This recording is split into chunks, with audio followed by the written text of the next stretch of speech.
नमस्कार, जय हिंद दोस्तों। स्वागत है आप सभी का आज की इस क्लास में। गाइस, अगर आप भी देने वाले हैं यूपी बोर्ड से इस बार क्लास 10 का पेपर, तो ये क्लास होने वाली है आपके लिए बहुत ही ज़्यादा यूजफुल और बहुत ही ज़्यादा इम्पोर्टेंट। क्योंकि आज की क्लास में गाइस मैं आपको बताने वाला हूँ हिंदी के इम्पोर्टेंट क्वेश्चन। यानी आज की क्लास में मैं आपके लिए हिंदी का लेकर के आया हूँ मॉडल पेपर।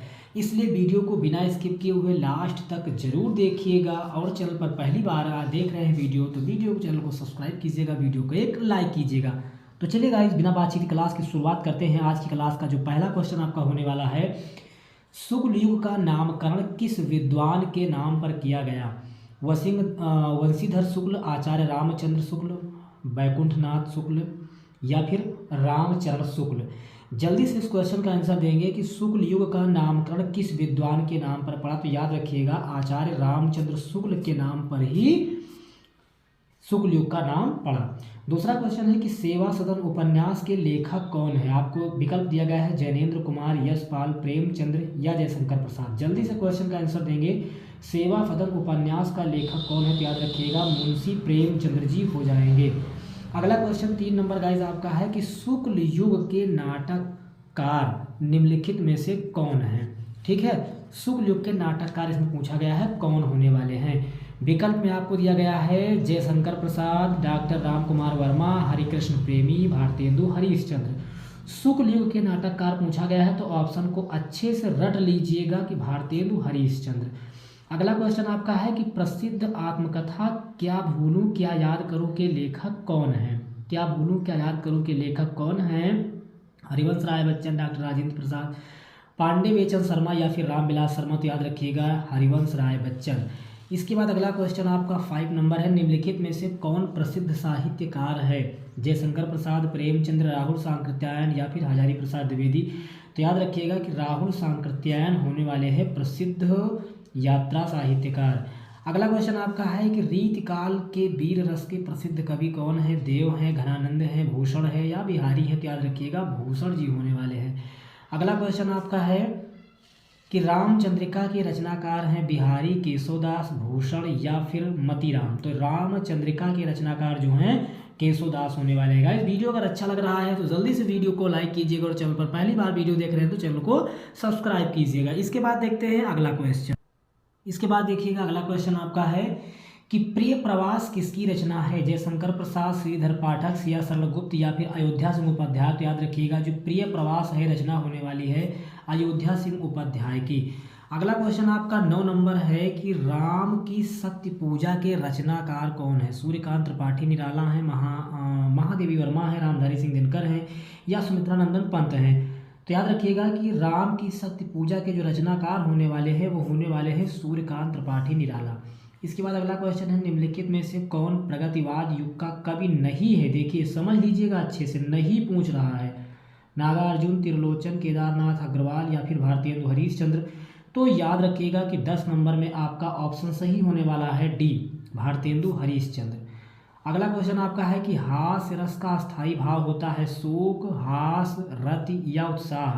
तो हास्य रस का स्थायी भाव हास होता है।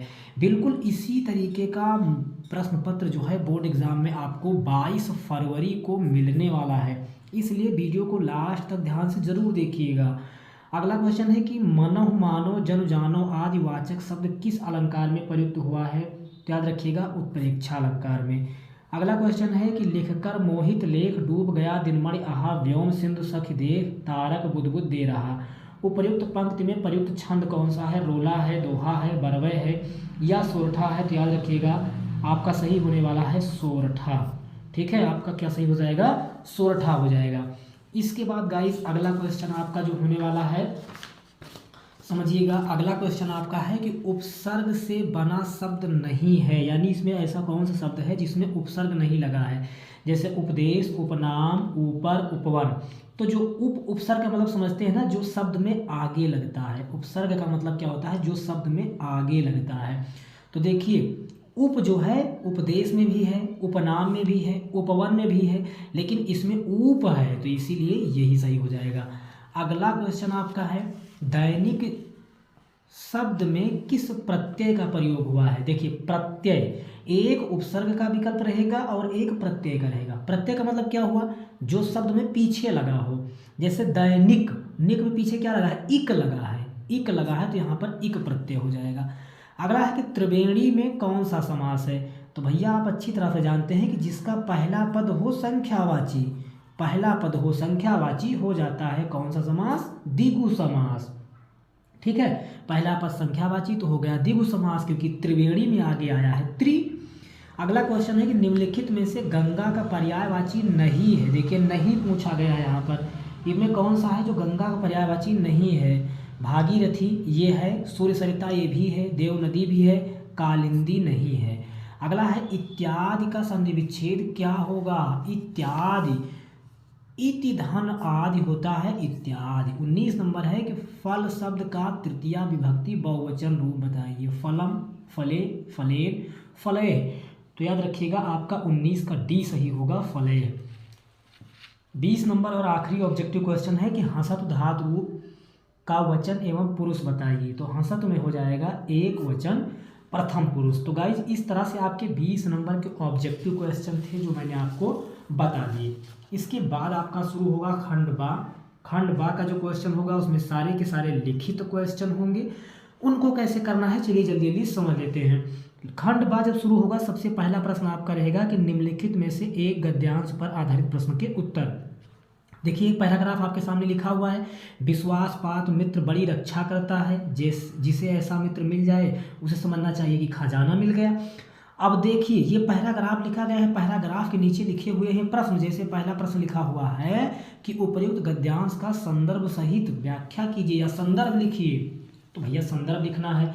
अच्छा, जैसे ही हमने इस पैराग्राफ को पढ़ा यहाँ पर मिला विश्वास पात्र मित्र, तुरंत हम समझ गए मित्रता नामक पाठ है, तुरंत ही हम समझ गए ये मित्रता नामक पाठ है। बस तुरंत ही आप इसका संदर्भ लिख देंगे। अगर संदर्भ लिखना नहीं आता तो मैंने उसका एक अलग से वीडियो बना दिया है, वो आप देख लीजिएगा। उसके बाद लिखा है कि गद्यांश के रेखांकित अंश की व्याख्या कीजिए। रेखांकित का मतलब हुआ जिसके नीचे रेखा खींची गई है। देखो यहाँ से लेकर के और ये यहाँ तक रेखा खींची गई है, इतने की ही व्याख्या करनी है, पूरे की व्याख्या मत करने लग जाना, केवल यहाँ से लेकर के यहाँ तक इतने की व्याख्या। और व्याख्या भी करना है बहुत आसान, बस इसी को थोड़ा सा अपने शब्दों में लिख देना होता। जैसे लिखा है विश्वास पात्र मित्र से बड़ी रक्षा रहती है, तो अब इसी को थोड़ा सा अपने भाषा में लिख देना है कि लेखक कहता है कि जो विश्वास पात्र मित्र होता है वो बड़ी रक्षा करता है, और जिसे ऐसा मित्र मिल जाए उसे समझना चाहिए कि दुनिया का सबसे बड़ा खजाना मिल गया।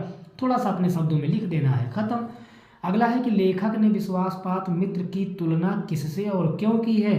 तो विश्वास पात्र मित्र की तुलना, इस आप पैराग्राफ को पढ़ेंगे तो पता चल जाएगा कि किससे की गई है विश्वास पात्र मित्र की तुलना। ठीक है, अथवा या तो वो करना है, अथवा ये दूसरा पैराग्राफ दिया गया है, ये दूसरा जो है बात नामक पाठ से दिया गया है, तो चाहे आप ये कर दीजिएगा। दोनों में से एक करना है, ठीक है। अथवा बीच में दिया गया है, इसका मतलब दोनों में से एक करना है, दोनों नहीं करना है। अगला क्वेश्चन देखिए कि निम्नलिखित में से एक पद्यांश पर आधारित प्रश्न के उत्तर दीजिए। देखिए लिखा है ऊधव मन न भय 10-20, एक हूँ तो सो गयो श्याम संग, कौ अवराध है ईस। ठीक है, इसका क्या लिखना है, इसका जो है प्रश्नों के उत्तर देने हैं इस पैराग्राफ पर आधारित। देखिए प्रश्न क्या लिखा हुआ है, उपर्युक्त पद्यांश का संदर्भ लिखिए। बस आपको ये बता देना है किस पाठ का है और इस पाठ के रचयिता कौन है। याद रखिएगा जब लेखक लिखिएगा तो उसके जो है यानी जब आप गद्य लिखिएगा तो लेखक लिखिएगा, और जब पद्य में संदर्भ लिखिएगा तो रचयिता लिखिएगा। ये मिस्टेक बिल्कुल नहीं करनी है आपको, ठीक है। तो ये लिख देना है। फिर रेखांकित अंश की व्याख्या, जिसके नीचे रेखा खींची गई है। देखिए ऊधव मन न भय 10-20, जब उद्धव जी समाचार लेकर गोपियों के पास जाते हैं तो गोपियाँ कहती हे उद्धव हमारे 10-20 मन थोड़ी हैं, एक हूँ तो सो गयो श्याम संग, एक ही मेरा मन था जो श्याम के साथ या कृष्ण के साथ चला गया है, को अवराध है ईश, अब उनके अलावा मेरा कोई भी ईश या ईश्वर नहीं है। ठीक है, तो इस तरह से 3 प्रश्न आपको नीचे दिए गए हैं, इनका आपको आंसर लिख देना है। ठीक है, इसके बाद देखिए फिर अगला प्रश्न, अच्छा अथवा करके एक और दिया गया है, तो चाहे वो करना और चाहे ये करना, दोनों में से एक ही करना है। फिर नीचे आपको निम्नलिखित में से किसी एक संस्कृत गद्यांश का संदर्भ सहित हिंदी में अनुवाद कीजिए। देखिए संस्कृत का संदर्भ सहित अनुवाद करना है। अब ये लिखा है वाराणसी सुविख्याता प्राचीन नगरी, देखते ही आप समझ गए कि वाराणसी नामक पाठ से लिया गया है। ठीक है, संदर्भ लिखेंगे, ठीक है, संदर्भ लिखने के बाद इसकी व्याख्या कर देंगे, ठीक है ना, कि वाराणसी नगरी जो है बहुत ही प्राचीन नगरी है, इयम विभिन्न संतरंगाया गंगाया कूले स्थिता, और ये नगरी जो है गंगा के तट पर स्थित है। अश्या घट्टा नाम मुराया कृति पंक्ति धवलायाम चंद्रिकाया बहुराजते, जब शाम के समय यानी रात्रि में चंद्रमा की जो चांदनी है, किरण है, वो इस पर पड़ती है तो इसकी शोभा बढ़ जाती है। आगतः पर्यटका सुदूरेभ्यः देशेभ्यः नित्यम अत्र आयन्ति, बहुत दूर दूर से पर्यटक जो है नित्यम माने प्रत्येक दिन यहाँ आते हैं। अश्याः घट्टानांच शोभाम विलोक्यम इम बहु प्रशंसति, और इसकी शोभा को देख करके इसकी बहुत ही प्रशंसा करते हैं। तो इस तरह से इसका व्याख्या कर देना है, अनुवाद कर देना है, ठीक है।